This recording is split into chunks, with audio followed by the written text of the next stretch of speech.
So Shabbos Pashas Vitzä Yud Kyslev, the second Maimer, 3 Maimerim that Shabbos was history. H'tshk beis. Hושבתי בשלום el beis Ovi. So Yaakov there had a Miriah. He builds the Mizbeach. He has the dream, and he says that if Hashem will return me in peace to my father's house, Hashem will be unto me the Likim is Lord, and I will tithe, and so on. All that he will give me, I will tithe, and he asks for clothing, food, so on. So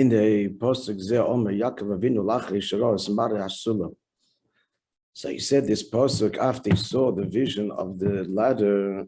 It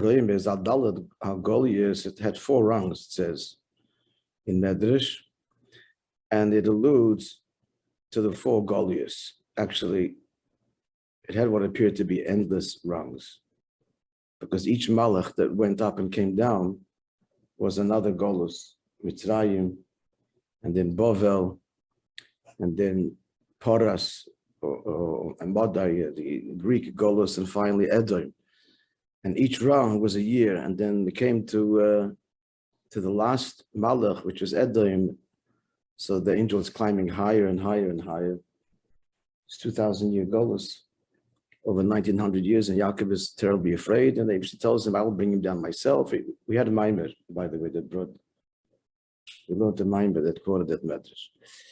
So it's 4 Goliaths. What's the point of Golos? Levares and the Kol HaNitzutzis. The kavon of Golos is to elevate all the sparks. As the Gemara says in Psochim, like Yikla, Kadosh Baruch Hu, Hashem didn't exile Yidden amongst the nations, Ella, only for the purpose, Kadesh Yitesul Aleim Gedim. They should attract the Gedim. And Chassidus explains, Kabbalah, it doesn't just mean Gedim in the narrow sense, but in general, like a Ged who is a Neshama, that is, Tzadrotz and the Elyon came down in a place of concealment, and the process of Gerus reveals the Neshama. So too, that's the general avodah of Shu'in and Biranitutz is elevating the sparks of Kedusha that are concealed, embedded in Teva, in nature, and even lower than nature. To elevate them and to unite them above. Till it affects Yichud Kutchebricho Shchinte, which is the whole Kavanah, is to draw down Kutchebricho, as we learned to my Morim ago, in all the levels of this unity of Kutchebricho Shchinte. Shezeo Inyan, that's what he means when he says, therefore, after seeing the dream, he says, V'hoya Avayel Yilalikim. Because the dream, which is the elevation of all the Nitzutze Kedusha, that leads to, therefore, the Yichud of Havai and Likim, ki Havai or Kutchebricho. Havai is Kutchebricho, the transcendent. Likim was Shchinte, that's in general Malchus. Or Mashakosev, and that which he says therefore, V'hoya Havai and Likim, Havai will be, for me, Likim, it means the fusion of the two. When you Yichud Kutchebricho Shchinte, this is the unity of Kutchebricho Shchinte. Yichud Zenasa, and how is this affected? The Bidun, the Tutitz, and so on. Adikim HaMitzvahs, through doing mitzvahs,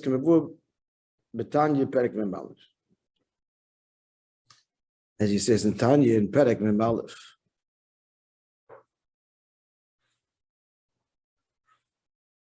Which the Rebbe will now quote. It says that in Tanya, Shali is Kavanah Zohar Mitzvahs Beliboy, that in order for this Kavanah, this intent to be true in a person's heart,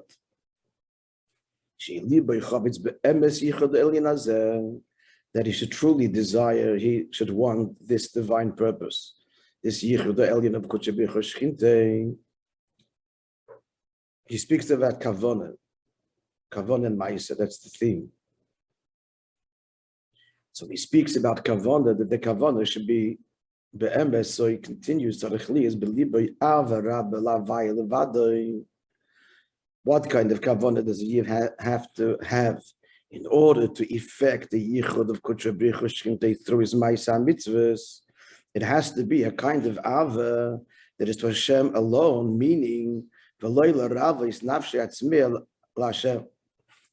not, however, to slate the thirst of his soul that thirsts for Hashem. It can't be for his own need, his own spiritual need. That he desires, his soul is longing and parched for Hashem. Ella, this such a kavanah would not affect the yichud of Kodesh B'richu Shechintei. Ella kibra, like a child, ishtadel, that exerts himself basar aviv imei, for his father and mother, the rachim, according from the Zayir, the rachim loin yatim egarmei, he has rachmonas even more than himself, and he'll give up his life in order to redeem them from captivity, etc. That's the only av that will be mashlim, complete the kavanah of yichud Kodesh B'richu Shechintei. That's what he says in Tanya Perek Mem Aleph. Ve'isa b'mayim merchak morem tzoi. It's Keslo that Shabbos. I should share with you, the Rabbi said that the Farbrengen itself, the sichos were very few, very short. I think one short sicha, the rest of my modim. And the Rabbi said there were times the middle Rebbe said 3 Maimorim and 1 Shabbos, and then he went on to say 3 Maimorim and 1 Farbrengen. And he said then the lesson is not to be in the spol and to say chassidus at Beshufi with a great abundance. So the middle Rebbe says that tzarich lahovim madu leiti. So the middle Rebbe on the Maimer, the Brahmaschil. The Maimer, the middle Rebbe begins.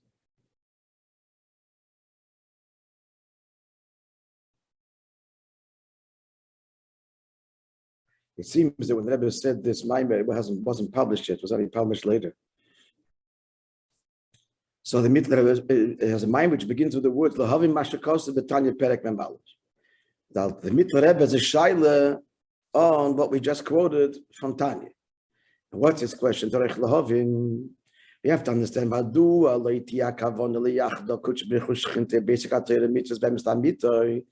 is it that the only kavanah that will affect the yichud of Kodesh B'richu Shechintei in mitzvahs is, in truth, is only when his ava is such, like the ava for a father and mother, that's in the greater love for himself. So his love is for them. And then if his ava is because he wishes to quench his thirst, this won't affect the yichud Kodesh B'richu Shechintei. Why not? Someone has a thirsting soul, and this will bring him to Mesiras Nefesh. It's not, it will, it is. The thirsting soul is ready to, the Mesiras Nefesh, so certainly someone who is thirsting for Hashem and ready to give up his life, that's true thirsting, true longing. So certainly his longing will be intensified in truth. Be'emes la'mitah, these are Rebbe's words. Surely he has the emes la'mitah, being in amshachas in zeborach aditera mitzvahs, that he's drawing down the Eibush through Torah mitzvahs. Why? Hainu shatzimoin sheloi huliyas amshachas v'gila l'kus. What does he want? He wants yichud Kodesh B'richu Shechintei. He wants to bring down all the kus here in the world in his life. That's what it means. The yichud of Kodesh B'richu, the kus high in the world, Seiviv and Mamali here in this world. That's his objective. What's he thirsting and longing for? And if his yichud is not affected, he has not quenched, has not slated his thirst. So surely that's his objective. That's the whole point, is the yichud of Kodesh B'richu Shechintei. So the middle Rebbe concludes his question. So why can it be that this longing and this thirst alone? Why is that not sufficient To affect the yichud, that's the objective of his symbol, of his thirst. Yeah, question is clear.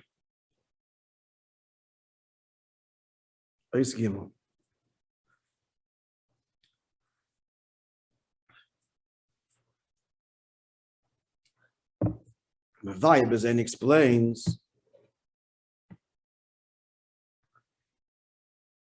I see in out of 10, it's just looking Tofri Samach. Would have been a good idea. It's no, this is from the Zayar. The 13 mitzvahs in Taryag Orchin de Galgalta. They correspond to the 613 pathways of the skull, literally. These are the pathways between the hairs. The hairs. So there's these the white space of the head of the skull between the hairs, as it were. These are the 613.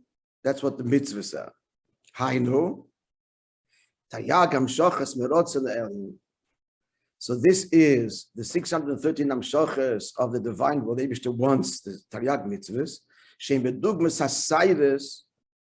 This is the actual hairs themselves. They draw the chayas from the moyach, true, but via the hefsek, literally the interruption, the interrupt, better word, we get the point of the Gulgoyles, the Galgalta, the skull. Barrier. Barrier. Yeah, we don't want to. See, it doesn't. It's not so much barrier. Yeah, a barrier implies something holding back. There is hamshacha here. There is hamshacha. Inside is the arich anpin. So these are the sidus, the 613 sidus of arich anpin. What's arich anpin? That's the rots and the alien. So when it divides and is drawn into Zoh, so the Rotzen, the alien, then expresses itself. There's one Rotzen, Torah mitzvahs in general, but then it manifests itself in the 613 as Arich is Nimshach in Zoh. This appears as still within Keser. So then the will divides and is articulated in the 613 specific mitzvahs. Can this be the Rabbi, like he says there in Zohar? Okay, this is pure Kabbalah. The emphasis is that sometimes it says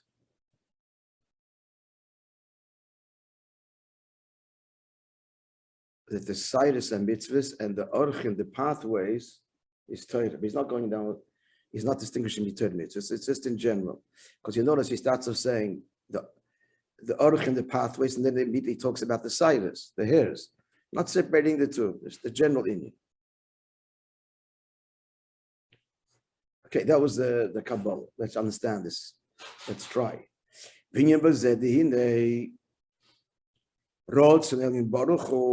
Hashem's will, supernal will. What are mitzvahs? Are the rots and alien? So the rotzen is absolutely pure and simple, meaning to say, beyond articulation, and there's no differentiation in articulation. It's one rotzen, one ebishter, one rotzen, one kavona. For that matter, one yid and one world. Bepnimis. We're all that one yid. And all of history is one world. So ve'ein ba'yischalkus klal. So that level of the rotzen alien, it's before it transcends particular division. So the Amshach of the mitzvah of an individual mitzvah and in particular commandment, or in short simtzum, this is a simtzum. That's why the moshel is sayidus, commercial asayidus, like the hairs. In which a small chayis is drawn into, shaboy, they have sakal golgoiles, and that's the simtzum of the skull. And the moyach, being the source, animates the hair through the hefsek al galgoyles. That's why the Ratzon is called Keser, Shuhu, Mispet Tarach, Amud Oiv, this is Basalagan memory. Keser is Begimatria Keser, 620, refers to, this is from the Pardes, from Kabbalah, 600, this is, the Lashon here is important, the imagery, 620 pillars of light. That's what mitzvahs are, pillars of light. Why invoke the metaphor of a pillar? But first of all, the fact that we're talking here about 620 pillars of light, the intent is not the essential will, because it's beyond 620 expressions. That's the 613 mitzvahs, right? And 20 mitzvahs that are bonon, or the 7 mitzvahs beinoyach. So it's not the atzmi sarotzen shari hu bligvu. The atzmi sarotzen is infinite. El olam shoches shinim shochem bin harotzen. So these are hamshachas from the transcendent will. Shem kemoshel amudei oir bilvad. So the moshel here are pillars of light. What's the end of a pillar of light? It is a light that is contracted and then spreads to one place, particular place. It's a pillar. B'yosha directly. Straight down. We'll explain what he means by that. V'nira, and it appears ka'omad ha'omed milamayla lamata b'shava. And like a pillar, that its upper portion and lower portion are the same. Straight pillar. It's very long. It's a high pillar we're talking about. The Moshe brought is a pillar in a palace.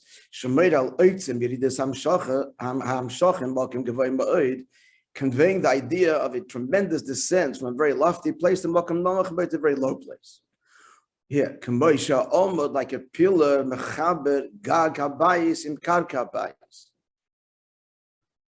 like a pillar, as opposed to a wall, he'll say in a moment. A pillar, it's in the center. It's in the center of the room, and it connects the roof with the floor. 770 has pillars, which present their challenges to see sometimes by coffers and so on. Ingenious ways to get around it. But there are these pillars. Meaning that the 620 pillars of light which draw down from the rotzim, on the one hand, they're incomparable to the will itself. Now the other parallel is the hairs, they have sekal goyles that come as a result of the interruption first in between the moyach, the rotz, and the alien arich, and the siders themselves. Now the idea of the pillar, which he said, the pillar is uniform. The pillar is uniform, the highest level to the lowest level. But however, on the one hand, the tremendous tzimtzum, the one hand, the tremendous yeridah. The other hand, even after the rotzen is articulated, Hashem's will is articulated in the particular commandment, do this, don't do that. The emes is, it still remains beyond the vision. Hello, it's a particular commandment and it's beyond the vision. Yeah, and he'll explain. But first of all, that's the diak of the moshel amudei oir, that the hamshacha is direct, up to down, direct. Hainu, this is a kind of ethereal moshel here, but not like the walls, which also support the roof. They have a different function. Their function is to create a barrier to the outside. But the point is, Shem Dodim, they're on the side. So the walls on the side, not directly under the roof, connecting roof to, that's not their function, is connect the roof to the floor, but on the side, again, like we said, it's to protect from the outside influence, etc., and to create a warm space, a safe place. So that That implies his chalkos. You have the west wall and the east wall and the north and the south. But a pillar is a pillar. I'm shocher, straight. And more so, the pillar is of light. We don't say the walls are made of light. The light itself is poshet and doesn't have a tzir of detail, and yet it's a particular mitzvah.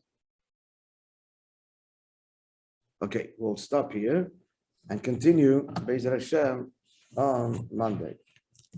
Today's story, I actually want you to listen to it, and I'm going to play it for you. I received this the other day. There was a Fabrengen, some of you may have heard it.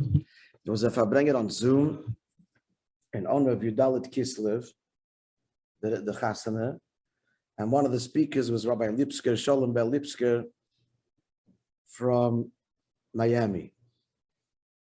And he tells this story, as you can see, with tremendous emotion. And I thought better than me conveying the story, let him tell you the story.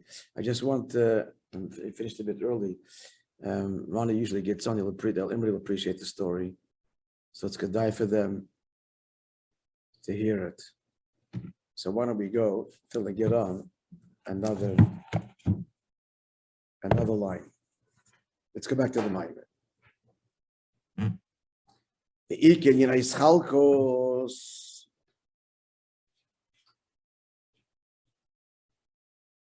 So where's the Iken is Chalkos? Nasa de Amshocha Bagili Bchinas Hamoichin.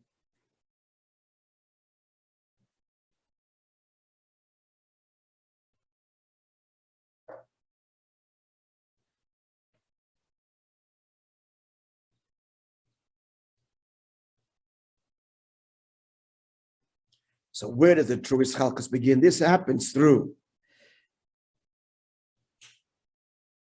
when the rotzen is filtered through the moichin. And from there it's nimshach into zon to the midas. Like we learned yesterday in Tanya. Shama is machmir, and Misillel is mekel, and so on. Chayiv potter. So there already the mitzvahs are not called pillars of light. Here the mitzvahs are called already limbs. We need to understand, friends, but if the first darga is pillars of light, but it's not one light, it's 620 amudei oir, and yet that's not his chalkas. So we have to understand, that's the mind will explain this inherent tension. But where do we get actual chalkas? That's when the Rotz and the Elin is Nimshech, where in Chachma and then in Midas, then the mitzvahs assume the form of the limbs. And Yikroim Evodim Dezo, Evodim the Malka, the limbs of the king. She'evodim Heim Iker Maim with the Matzava Odom, it's the limbs that make up the person's station. Iker Giloy Odom Liyesh V'Dovar. The primary expression of a person as a somebody, it's in his limbs. Not his inner organs, like the heart and the liver. He's talking about the geboy, the gestalt of the person is the skeleton. The external, the bones, etc. When we count the 248 limbs which correspond to the 248 mitzvahs, what are we counting? Not the inner organs. The external organs that have bones. Now bones are external, but atzomis, elosh, atzmis. The word atzomis also implies essence. Hainu. Shehin mohus v'atzmus adam. We're talking about the essence of the person. As a person, it's in his whole build, and the build is in the limbs, external limbs. Now, furthermore, atzmis implies essence, because in the bones, which are the most external part of the person as opposed to internal organs, there, the paradox, that's where it's the heart of the moyach, the deepest part of the person, shuklolas achayis, moyach sheba'atzmos, and that's the moyach sheba'atzmos, rather, which is found in the bones, that draws on pnimius hamoyach. Okay. And this all has to be explained, which, God willing, we will.